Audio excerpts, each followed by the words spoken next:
Welcome, everyone. I'm so glad to see you all here for what promises to be a terrific discussion today. My name is Aaron Houghton, and I'm the creator of Founders First, where founders thrive. As you all know, our Founders First community is just growing so fast recently. We've got entrepreneurs from all over the world sharing their knowledge, asking questions, supporting each other. It's been just incredible to see. One of the things that comes up most often among our members is the process of self-examination. How we can look inward to better understand why we do what we do and what's holding us back from progress, from our dreams and from happiness. That's why today we are so happy to have Jerry Colonna with us. Jerry, thank you so much for being here. Thanks for having me, Aaron. It's a delight to be here with you all. First, I want to tell everybody a little bit about Jerry. Jerry Colonna is co-founder and CEO of executive coaching and leadership development firm Reboot and serves as a professional coach to some of today's top CEOs and entrepreneurs. His mission is to help clients design a more conscious life and make needed changes to their career that improve their performance and satisfaction. Prior to starting his coaching practice in 2007, Colonna was a venture capitalist focused on investing in early stage technology related startups. He was a partner with JP Morgan's private equity arm, and previous to that was co-founder of Flatiron Partners, a massively successful early stage investment program. He's been named Upside Magazine's list of the 100 most influential people of the new economy, Forbes ASAP list of the best VCs in the country, and was named to Worth's list of the 25 most generous young Americans. Jerry has an amazing new book out called Reboot, Leadership and the Art of Growing Up, which you should all pick up as his insights are worth their weight in gold. We're lucky to claim him as one of our own here in Boulder. So Jerry, thanks again for being here. So our guests understand how this discussion will go. I'll ask Jerry a number of questions about his own personal experience, and we'll ask him to share some insights, and then I'll open it up to questions. If you have a question, please put it in the chat section here in the Zoom call, and we'll pose it to Jerry. You can do that anytime. We'll pick them up from the moderator when we get there after a couple of questions. So whenever it pops in your mind, go ahead and drop it in the chat. Jerry, one of the things I appreciate most about your book and your philosophy is that you're very open with your own struggles and how they have informed your journey. You grew up in Brooklyn and in Queens, New York. You're one of 7 kids, and things were difficult. There was both alcoholism and mental illness in your family, not a lot of stability. You've noted that this kind of background is very common among entrepreneurs and have said that deciding to become a venture capitalist in hopes of making money may have been how you pursued a sense of security you were missing as a child. We're all pretty much entrepreneurs here, which means I'm sure your story resides with many of us, resonates with many of us. So I'd like to ask, how do we begin to identify the things we learned as children that are holding us back as leaders or just as people? Well, I'll answer the question first by appreciating the fact that you appreciated my openness. And I'll make a meta comment about that, which will back into the answer to your question. You know, as the author of a book, in a sense, I'm the leader. I'm the leader of the conversation, right? Those who have picked up the book and are listening, I'm leading in that place. Just like now you've got me in the sort of sage on the stage spot, so I'm a leader. When those of us hold power, which is what happens when you're a leader, and then take the brave step of showing up and being real, a magical thing happens. We start to create safe space for other people. And I think there's a moral and ethical responsibility to actually do that. So when I endeavored to write the book, there was no way I was going to write a book without showing up myself. As I wrote in the introduction, I wasn't going to write a finger-wagging book. These are the 5 things you should do to not be a shitty leader. When we start that process, we have to look at the process, the conditions that create safety. And one of the reasons why many of the people who are listening right now, entrepreneurs and leaders, choose not to step into that space is because they carry a myth that they're supposed to have all the answers. They carry the myth that they're supposed to be infallible, that they're supposed to be, in effect, unbreakable. And not to get too political for a moment, we have all experienced the consequence of leadership that refuses to acknowledge when they're wrong, when they've made a mistake, when they don't have an answer. And just like on a global scale, right now we're experiencing consequences of that. On a micro scale in our companies, it's the same thing. So before endeavoring that process, we have to look at the conditions that create safety. So when we think about as leaders, we all are built from our experiences, right? We're built from our experiences in our childhood, our past experiences leading our company. How do we start to dig down to that layer of like what has programmed us to be who we are? Like when is the right time to do that? Well, again, I think implicit in your question is the answer. And the way I would put it is this: it's not just us as leaders, all of us as humans. Mm-hmm. Every single one of us is a consequence of the belief systems that we established as children to keep ourselves safe. As they say in the book, to feel love, safety, and belonging, to be okay with the world. Mm-hmm. Because the experience of becoming a human, a fully fledged human being, a grown-up, is a process of encountering rough edges all the time. Your second half question is, when is a good time to begin? Right now. Literally right now. And if it wasn't right now, it's the day before. And if it wasn't then, it was the day before that. The point is, this is your life, right? That leads to the third question, which is, how do you do that? Mm-hmm. And that's the power of questions. That's why every chapter I try to end with questions that are designed to get people to think. And so the questions I would put to somebody today is, what kind of leader would you like to be? And what's powerful about that question is the implicit statement there are multiple kinds of leaders, right? When I say that to a client or I'm in a gathering like this, people's eyes, their eyebrows go up because all of a sudden they realize they actually have choice. Because they've been carrying a model in their mind, an archetype of what they think a leader is supposed to be, and then they judge themselves against that. And the result is they come up short. And by the way, everything I've just said about leader, you can substitute the word adult, right? Because the corollary question is, what kind of adult would I like to be? For example, would I like to be the kind of adult that believes the world is a dog-eat-dog world and I better get mine before somebody gets theirs and it's horrible? And if I make that choice, and it is a choice,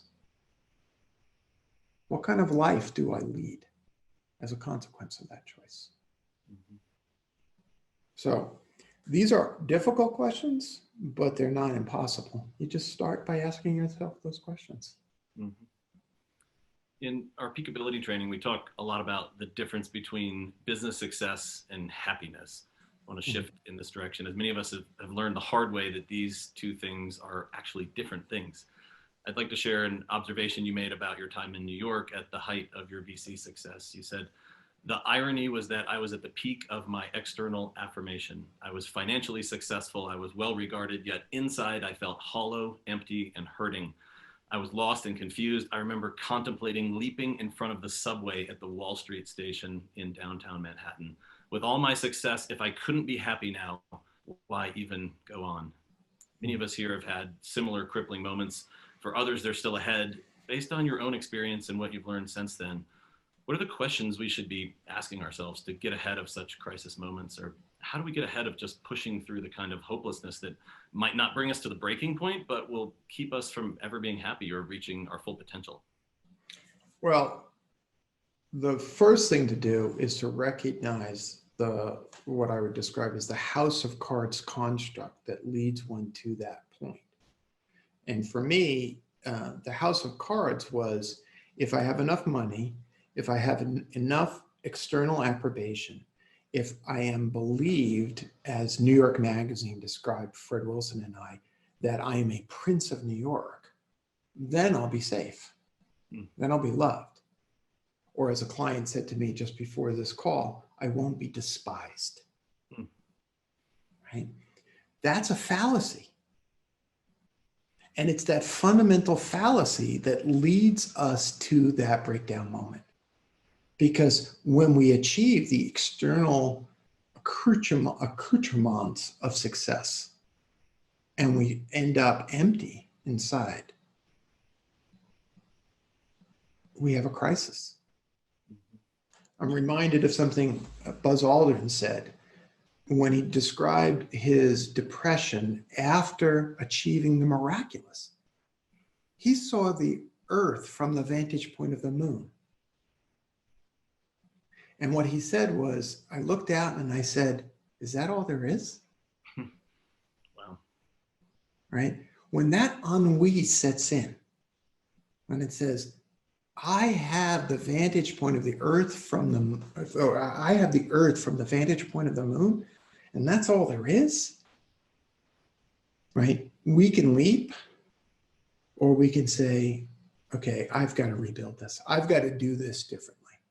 I have to define success not merely in terms of return on investment, but in how am I living my life? My dear teacher, Parker Palmer, who's in his 80s and is a brilliant Quaker teacher, he and I did a podcast conversation several years ago, and we looked at this question, and what we came to is that the operative question is not have I been successful, but have I been kind? And at the end of my days, when I look back, what do I want people to feel about me? I want them to look at me and say, his time on this planet was meaningful. He made a difference in people's lives.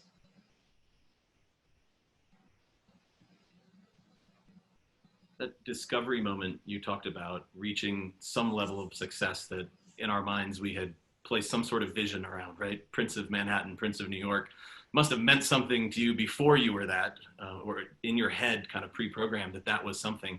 We all experience that to certain degrees. I think as entrepreneurs, one of the patterns I see so often, I did this in my own companies, was, I was in my 20s and I wanted to build $1 million company, actually, because I wanted to join Entrepreneurs Organization, to join EO, because that was their requirement to join.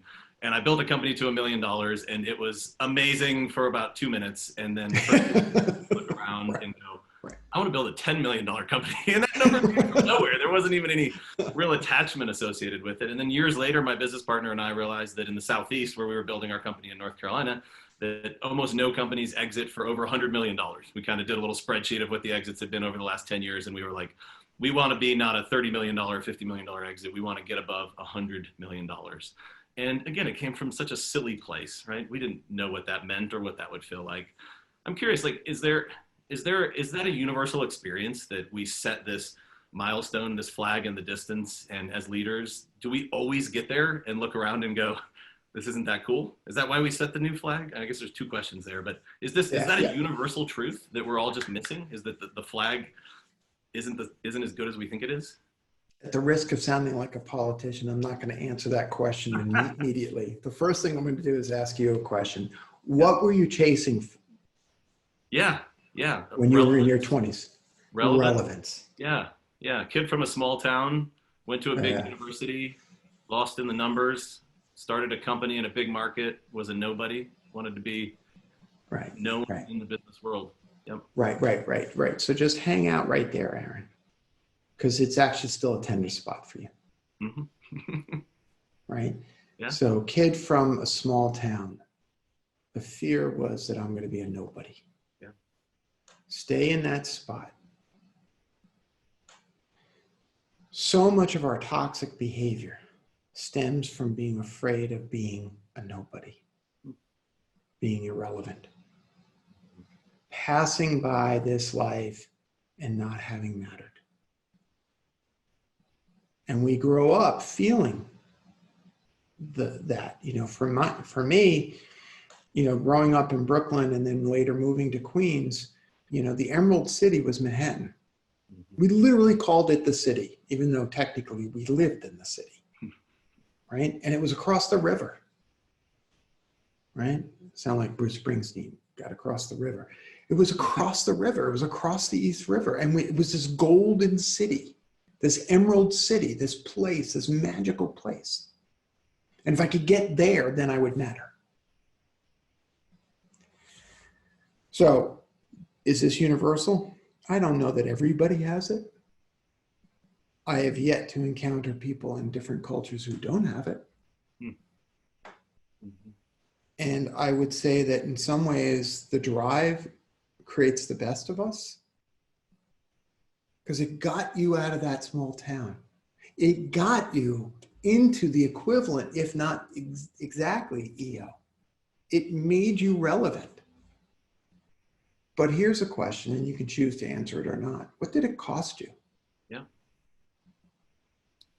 Yeah, I mean, I think my own constant analysis. So the big areas where I've struggled as an entrepreneur over the years were with anxiety, with depression, and along the anxiety side, as I've gone through therapy over many years to try and understand this, a big discovery was that having the spidey sense out all the time of trying to figure out what was a risk, what was around me, came from in part by always kind of ranking my social status, right? Because I was trying to be relevant, I was trying to be significant, and I wanted in every room to know where I stood. And so I then took that pattern, and I share this a lot with our Founders First community, that these patterns I built for myself and really hardened in the business world because they started to make me successful. It actually kind of worked in a lot of ways. To your point, they got me out of that town.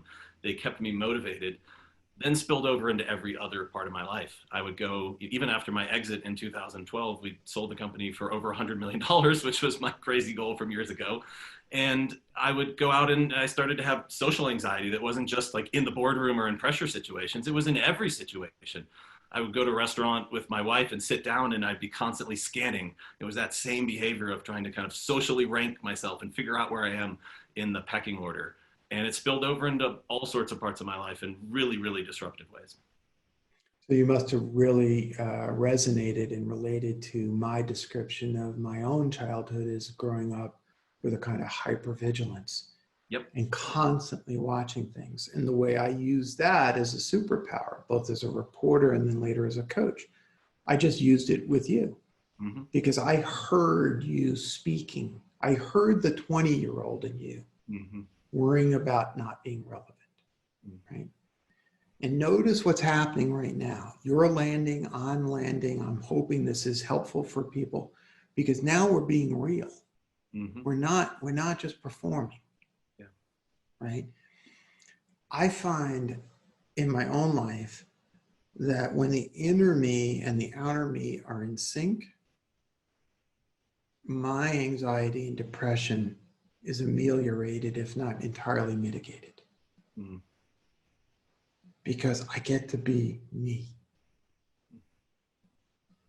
Now, because I know we've got a bunch of entrepreneurs on the phone or in the rooms, whatever this virtual space that we're in. Can you lead from that place? Can you lead not from the desperate child looking across the river at Manhattan, dreaming about the Emerald City, or the little boy from a small town who's desperately trying to be relevant? Can you lead from that place of knowing that that person exists and knowing that you're okay even if you don't make it across the river? That you're worthy of love, safety, and belonging, even if you don't make it to the Emerald City? My first experience with a therapist who specialized in anxiety was in North Carolina. I forget his name, but he wrote the book called Don't Panic. I can't forget a book. Did it have an exclamation point? I think it had an exclamation point. And I actually only ever met with him once because I feel like he told me everything that I needed to know, yet it was impossibly hard in that first meeting. And it really resonates with what you're sharing about the aligning kind of what's inside and out. And he said, a large part of your struggle, he's speaking to me, is the fact that you are trying to hide all of these things on the inside from everyone else around you. If you simply let all of these things you're scared of the world knowing about you out, then so much of the tension and the pressure goes away. And it took me probably 2 or 3 months of thinking about that, going, damn it, he's right. And I really don't want to do that. And I started, I think the first conversation I ever had was at a bar with a friend. And I just, interjected a little bit at the front of like the how you doing conversation that we all do, and everybody's good and revenue's up and all that sort of BS. Right. And I don't do that anymore, but keep I don't going. do that. Yeah, So you did in the bar? Even the bar part, or? No. You did, I interrupted you. You were doing this in the bar? Yeah. So, yeah, and I shared it, and actually it was a surprisingly almost frustrating response. That my friend seemed a little confused, and then quickly changed the subject, which was very weird. It was actually way worse than I was hoping it would go. I was hoping he'd put his arms around me and say, "Oh, what a terrible struggle, and I'm here for you." Yet I found an hour later I was still alive. I hadn't died. And then I found the next day and the next month that same friend still wanted to hang out with me. And we were still friends, and it didn't cheapen the relationship at all. In fact, he wanted to hang out more than a lot of my other friends wanted to hang out. I felt like it almost brought us closer together. So in the moment, I was terrified. In the moment when I shared with him, I was even more terrified. I didn't get the response I was hoping for, yet it still worked out in the end. Obviously, I'm still alive here today. And that started a pattern for me of trying to align those two things, just trying to be as open as I can with people about, here's where I'm struggling. And I can share that from my experience with that, yeah, half the time people don't really want to hear it or don't take it maybe like the way I would want them to take it. But it actually just works for me regardless, whether they look like they love me and embrace me, or they give me a funny look and change the subject. It actually still helps me massively, the same amount, no matter what their response is. Yeah, I think I love your story, and I'll just key off one point. We're not socialized and trained to be with somebody else's pain and somebody else's struggle. And so I actually empathize with your friend because he didn't know what to do, because he's so afraid of saying the wrong thing. And so he ignores it. And that reinforces the belief, oh, I better not take that risk. Right? There's a corollary that I encounter a lot with my clients, which is, well, Jerry, if I as CEO show up in that way, show up as real, aren't my employees going to freak out? And I acknowledge that the potential exists, especially for employees who really want to participate in being infantilized and treated like children. And some employees do. But as I often say, and they might leave, but as I often say, would you rather them stay for a lie? Because that's not the kind of company I want to build. I want to build a company where there's an esprit de corps that's built around the notion that we're all in this together, and that we stand shoulder to shoulder with each other, and that we face the difficulties together with honesty and mutual belief. And then let's go make some magic. Let's create amazing products. Let's sell the most brilliant service possible. Let's delight our customers. And oh, by the way, at the end of the day, can we look each other in the eye and say, hey, good job. We had fun this week. We worked our tails off, but we had fun. That's the way I want to live my life. Yeah. We had 2 weeks ago, our guest was your good friend, Brad Feld. And my neighbor, he lives right up the road. Neighbor even, I didn't realize that. Yeah. He shared that, when starting his more recent organizations, he called out Foundry Group specifically, that was part of their code among the co-founders. And I'm sure that then becomes something that can spread through the rest of the organization. But what an incredible gift to start with that at the top, so everyone knows that's the expectation here. He called it being emotionally available, being emotionally supportive to each other, right? Not just there for business tactical items, but there for each other individually. That's really different than how most companies are created, right? We certainly don't write those things into our charters. When do we have this conversation? If entrepreneurs are on this call, they're starting a company right now and putting a team together? Is that a day one conversation? This is our market, this is what we're building, this is our product, and here's how we're going to operate as a team with each other? It's how Fred Wilson and I started Flatiron Partners. Wow. And it is how my partners and I, Dan, Ali, Khalid, and myself, started Reboot. A simpler way to do it is to ask yourself another one of the Jerry-like questions, which is, what kind of company do you want to work for? Mm-hmm. Because that's what you're building. And too often clients will wake up and they've got 50, 100 employees and they're like, who the fuck built this company? I don't want this company. I don't like coming to work. It's like, well, hello. Guess who built the company? So you gather the team together and you say, okay, what do we want to do about this? Because maybe we want to change things. And I acknowledge that our internet is having a field day today. So there was a little bit of chart, but I think we're. Yeah, we've still got you.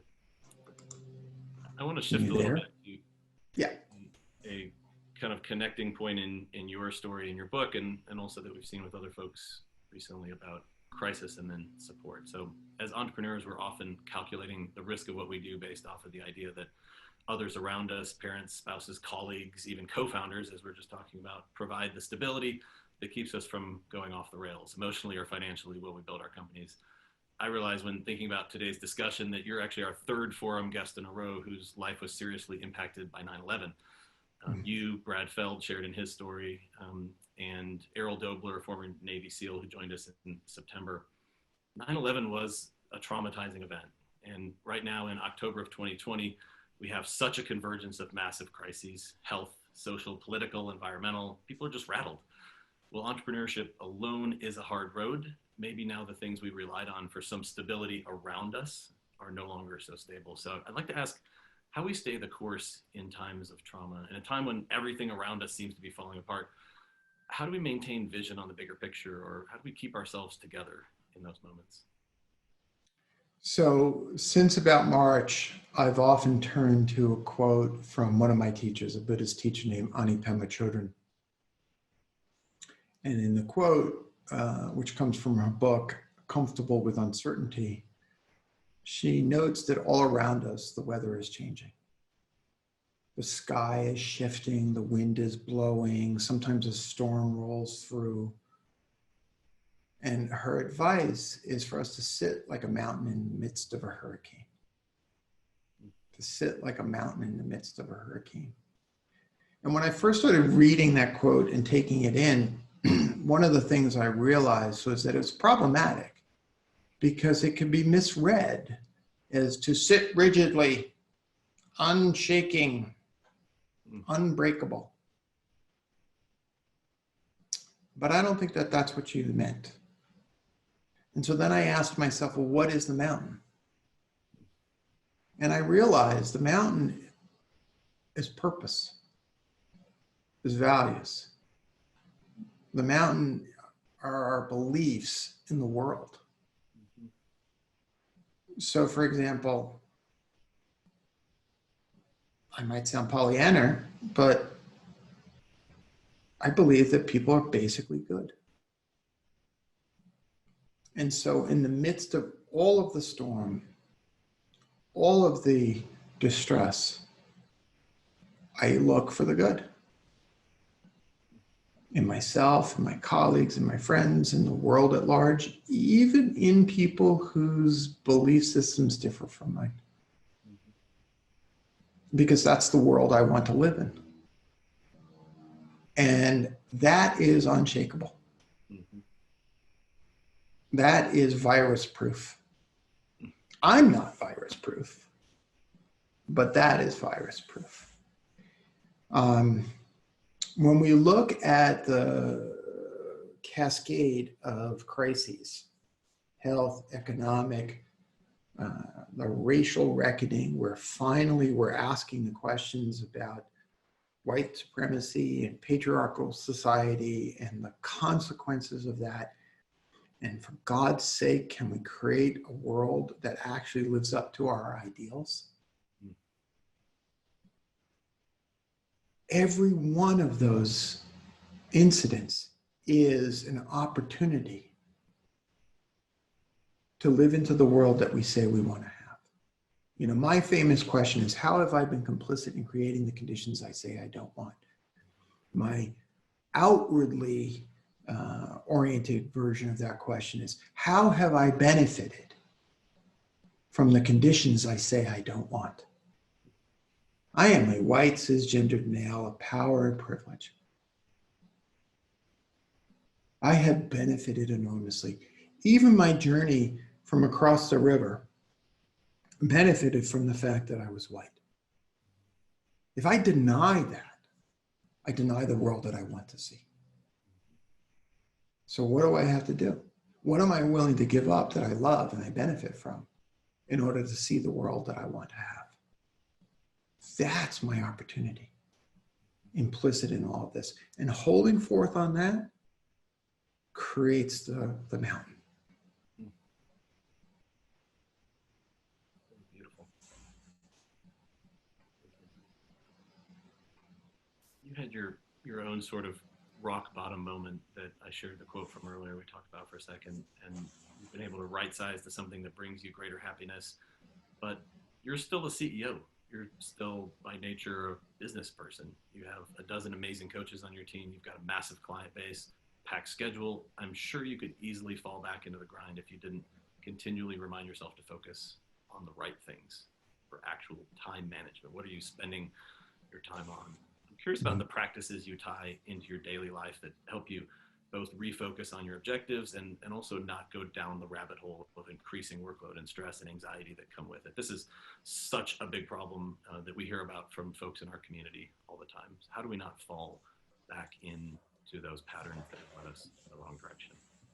So I'll share my personal practices with the caveat that please don't take these as prescriptive. They work for me, okay? I wake between 5 and 5:30 every day. I feed the cat, I make coffee. Sometimes I'll turn off the air conditioning, which is now rolling up. And I journal, usually sitting west, watching the sunrise bouncing off the mountains. And then I meditate. And then I go about my day. Lately, I have found that I really need to spend time outside. So I've been doing a lot of the meditation and journaling, sitting on the back porch of my house. This morning, I had a 7 a.m. call live stream event that I did over to Europe. So it was my second of the day. And at the end of it, I realized I needed a break. So I got on my bike and I rode for an hour. And then I came back and I did a call, and now I'm here with you. And at the end of this, I'll go sit outside and I'll have my lunch. What's the point of all that? I don't hold tightly to the notion of productivity. I don't try to optimize for efficiency. Yeah, you're right. I have a robust company that's growing and quite demanding. I'm the CEO. I also have 35 individual clients, each of whom needs time. This is the second of what will be 3 live stream events I'm doing today alone. But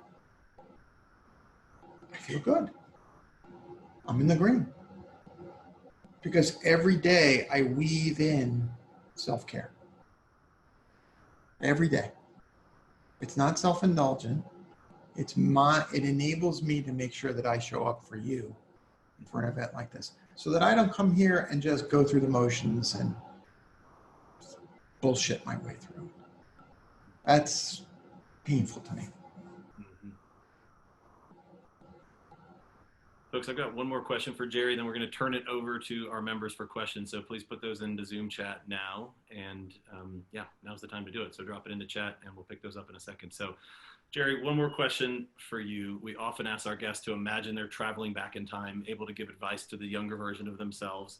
And we ask what three things they would share. So if you're able to approach yourself, a young man getting your start as a venture capitalist in New York, what would you tell him, or what would you tell us as we proceed on our journeys? The first thing I would say is what I say to a lot of people right now is just because you feel like shit doesn't mean you are shit. And just don't worry so much about it. Another thing I would say is advice that I received many years ago, which is you worry too much. Mm-hmm. It's going to be all right. And the third thing is you're not alone. Mm-hmm. One of the things I really appreciate about what you're doing with Founders First is, whether intentionally or not, you're giving people the sense that they're not alone.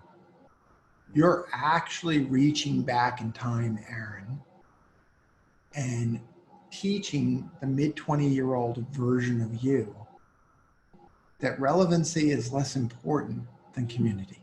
Mm-hmm. And so by creating community, you're giving ease and comfort to people. And that's brilliant. Yeah.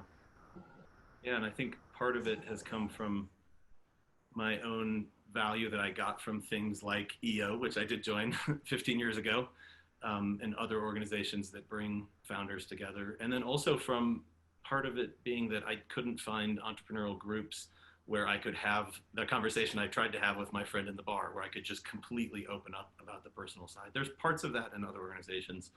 Our first rule in the Founders First community is actually no business talk. So there's none of anything else. If you want to learn how to write your business plan and approach investors or build a product, go somewhere else. There's a million resources for those sorts of things. If you want to think about how to be present in the best version of yourself when you walk into that boardroom to make the pitch, or to just communicate with other people in an authentic way, or to keep yourself healthy, or try and understand why success and happiness are two different things. These are the types of conversations we try and foster here. So this has been incredible. Kevin, I've got a question from Kevin McCarney here. Kevin, great to see you. Kevin's question is, I cannot find a morning ritual with young kids in a startup. How do you go about testing, finding, and committing to a morning ritual amidst a 24/7 world with family and work?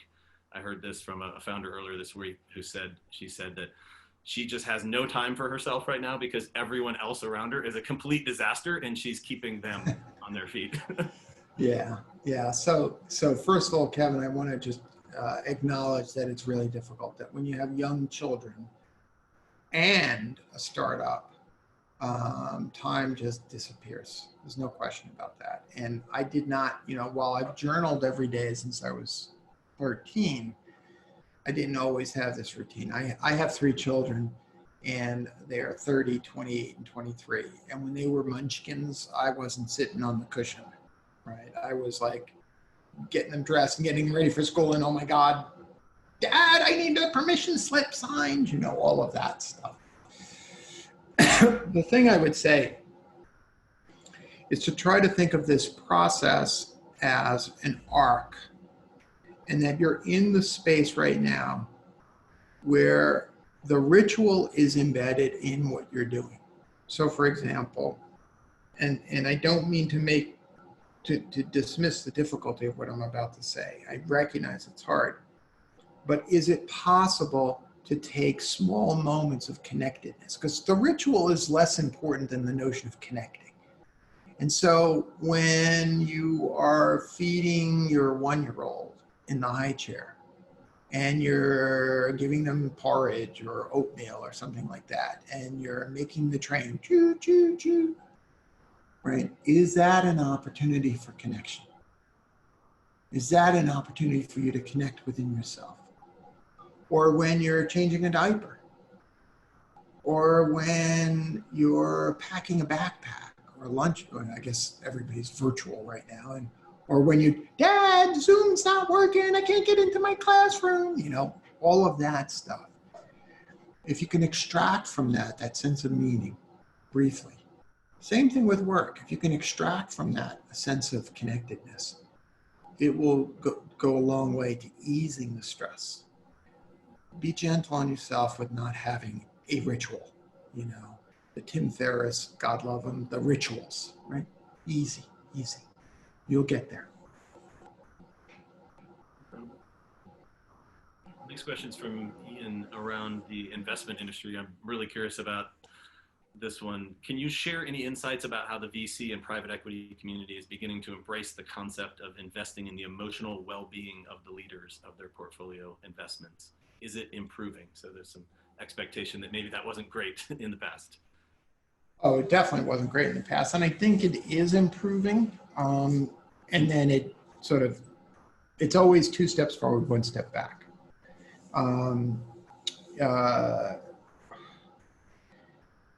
We do these boot camps where we get multi-day immersive experiences. Now we've got a virtual one coming up in November, but for years we did them in person, many times at Brad Feld's place.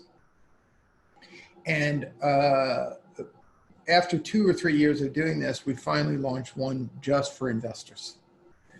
And one of the most important moments was when we have a ritual we call struggles, in which people anonymously share the things that they're struggling with. And like Aaron would read your struggle, you read mine, and then that creates a little bit of safety. What we started to do was have the VCs read the struggles of CEOs generally. And what ended up happening was that whole barrier that exists around power and money began to fall away. And they started to experience oh, just like me, you have imposter syndrome. Oh, just like me, you're trying to balance family and work demands. Oh, just like me, you go back and forth, back and forth. Okay? That experience starts to open people up. Now, I'll confess that I knew I wanted to affect the whole ecosystem, and I had to go where the power was. And so I've made a conscious effort. 6 of my individual clients are investors. And by helping them deal with their anxieties, we stop it from turning into aggression, and we open up the empathy vein. And so, long-winded way of saying, yes, I see the change happening, and I'm pleased by that. I also think that there's tremendous work being done by people like the folks at Allraise who are trying to break up the old ways of doing things. In that case, the patriarchy. But there are other ways that system is being broken, and hopefully that'll bring in some heart into the process. I had just a random reconnection with my lead private equity investor who invested our Series B round, which was $40 million in 2010. That was real money. Yeah. Scared me shitless to take that kind of money. Yeah, absolutely. Just they were looking at a company recently, saw my name on the cap table because I've been doing some work there, and just wanted to reconnect. And it was the most interesting conversation I've had with an investor probably in my entire career. Because first of all, we weren't across from the table or even on the same side of the table. We were just 2 human beings on the phone checking in for how the last 10 years have been, how his kids have grown, how my kids have grown. There was very little discussion about business. And we both opened up about I opened up about my struggles. I think he'd heard me speaking more publicly about it recently and said, wow, I had no clue. And I said, don't worry, it wasn't your fault. I didn't tell anybody and I didn't want you to know. So thank you. I guess I pulled that off, even though that wasn't the right decision. And he shared some things that he'd gone through in that time. In fact, the exact days of us selling the company to the acquirer in the end, the days and weeks in that period of time that he was struggling with on his side that I had absolutely no clue that were going on. And we were both in tears, and after the call, I just had this epiphany about what if we could have been there for each other in those moments in that way, and not had our business hats on and our suit and ties and sport coats on, thinking about the roles that we were supposed to be filling. There was an entire human being on the other side, and I'm guilty as the entrepreneur, not the person in power in that situation, but for my part in not seeing that as well. It's one of my regrets and something I want to do differently in the future. Well, you were both socialized to wear armor. And in that moment, you took off the armor. And that was a good moment. Our next question, Barbara has a great question here. I love this one because it has to do with persistence. We're all told as entrepreneurs we should have grit and persistence and never give up, and that's how you win. So her question is, I have 4 to 6 deals that have been swirling for 1.5 to 3 years. I go back and forth between accepting and working too much and trying to make them happen. If we're doing everything I think we should be, how much do we accept and trust the universe? And how much do we keep working at it? All right, I'm going to read from my book. Okay. This is from chapter 8. I often speak of resiliency, and no matter how much I try to do otherwise, I still manage to come across as if I'm speaking about grit. So I'll speak about grit. True grit is more than the capacity to grin and bear it. To understand true grit, we need to understand false grit. False grit is brittle. It's the sense that we are nothing if we can't take a punch. In fact, we define taking a punch as the ability to not feel pain when we are punched. False grit is dangerous. It feeds a stubbornness that, in turn, can feed delusion. We mistake the tendency to delude ourselves that our relationship will improve, our companies will succeed, if only we double down on our old patterns, grip the steering wheel until our knuckles whiten and bear down.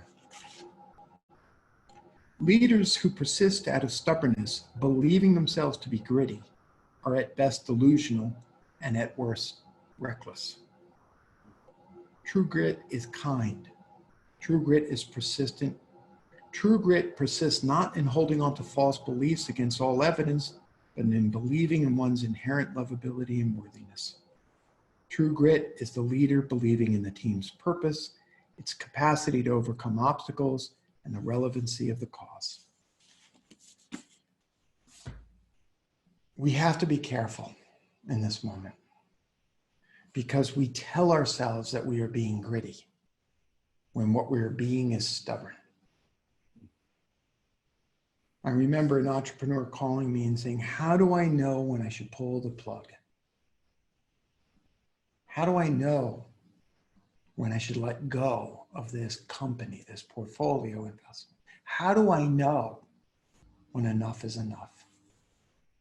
That's the role of community.